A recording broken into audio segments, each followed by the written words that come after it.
আপনারা হিন্দুদের নিয়ে হাসাহাসি মানে উপহাস করেন, এককালীন মানে এক সময় ছিলেন সিপিএমের শঙ্কর, তিনি বলছেন অধঃপতন যদি মানুষের হয়, অধঃপতন হলে পরে তাকে একদম পড়তে পড়তে নর্দমায় যেতে হয়, তাই হয়েছে শঙ্কর ঘোষের। তো তাকে নিয়ে তো নতুন করে কিছু বলার নেই। তিনি যাওয়া মানে নর্দমায় যাওয়া একেবারে। কমিউনিস্ট পার্টি থেকে যদি কেউ বিজেপিতে যায় তাহলে আমার মতে তাকে নর্দমায় যাওয়া। সুতরাং সেটা যদি কারো গতিমুখ হয়, সেই গতিমুখকে তো ঠেকাবার দায়িত্ব আমাদের নয়। তিনি তো বলছেন সিপিএম থেকে হিন্দু ধর্মকে অপমান করা হতো বলে তিনি সিপিএম থেকে বিজেপিতে চলে গেছেন। হিন্দু ধর্ম কি উনি জানেন? বলুন তো হিন্দু ধর্মটা কি এবং কি করে হিন্দু ধর্মকে অপমান করা হয়েছে বলুন তো। আমরা সবসময়ই ব্রাহ্মণ্যবাদের বিরুদ্ধে, আমরা সবসময়ই স্বৈরাচারের বিরুদ্ধে, এবং সবসময়ই আমরা সংখ্যাগরিষ্ঠ একনায়কত্বের বিরুদ্ধে। সেটা শঙ্করবাবুর হয়তো মনে হয়েছে হিন্দুদের বিরোধিতা করা, তোর মনে হতেই পারে। তা উনি এখন হিন্দু রক্ষার্থে এক নর্দমায় চলে গেছেন, সেখান থেকে চেঁচাচ্ছেন হিন্দু বাঁচাও, হিন্দু বাঁচান না।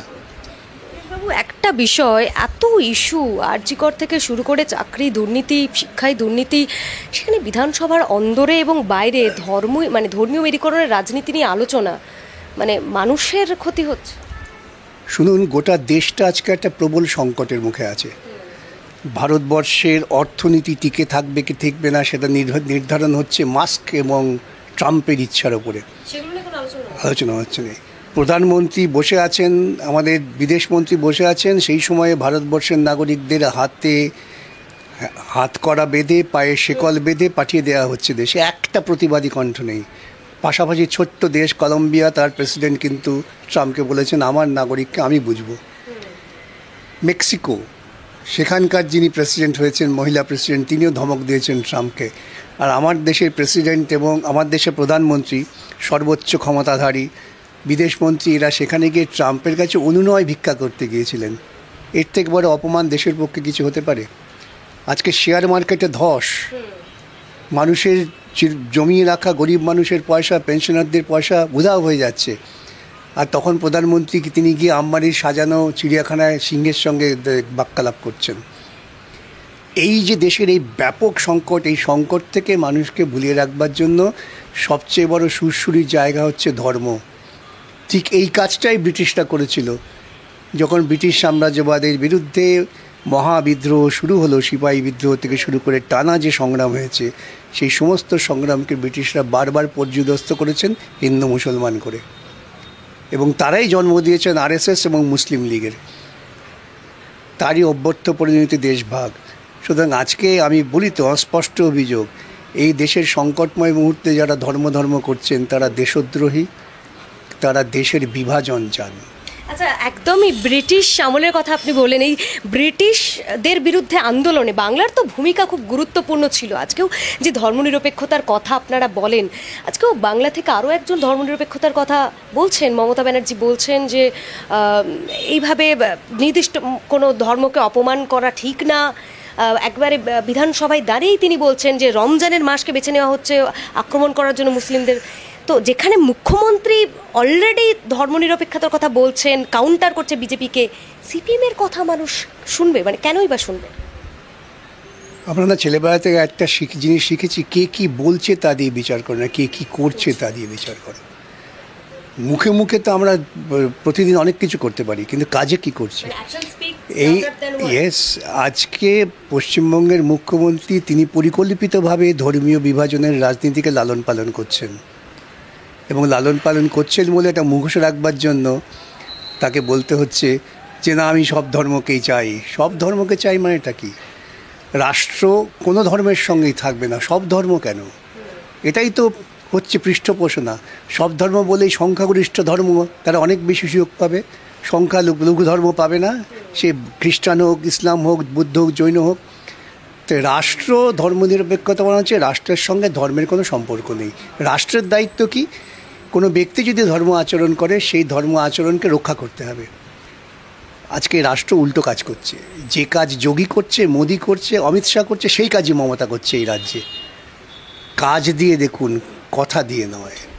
একটা প্রশ্ন বিকাশবাবু, মানে রাজনৈতিক মহলে একটা প্রশ্ন খুবই মাথাচাড়া দিচ্ছে যে অভিষেক ব্যানার্জি তিনি কি বিজেপিতে যাবেন, মানে একনাথ শিন্ডে মডেল কি বাংলাতে দেখা যাবে? সে আমি বলতে পারবো না, কিন্তু আমার মতে বিজেপি আর তৃণমূলের মধ্যে কোনো পার্থক্য নেই।